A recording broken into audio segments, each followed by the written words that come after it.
માતા પિતા અને કાર્યકર્તાઓએ પ્રયત્ન કરવાનો છે. કાર્યકર્તાઓ પ્રયત્ન કરે એમાં માતા પિતાએ સહકાર આપવાનો છે. માતા પિતા પ્રયત્ન કરે એમાં કાર્યકર્તાઓએ સહકાર આપવાનો.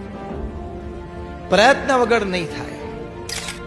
તમારે માતા પિતા તરીકે થોડોક તમારો સમય અન્ય પ્રવૃત્તિમાંથી ઓછો કરીને બાળકો ઉપર ફોકસ કરવાનો.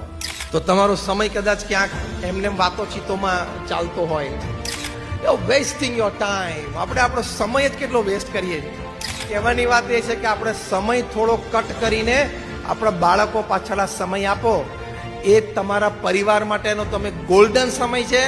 તમે તમારા સંતાનોને અમૃત પાવ છો, એટલો મહિમા સત્સંગ દીક્ષા ગ્રંથનો છે. યુ આર ફીડિંગ ધેમ અમૃત. તમે તમારા બાળકોને ફીડિંગ કરો છો અમૃતનું.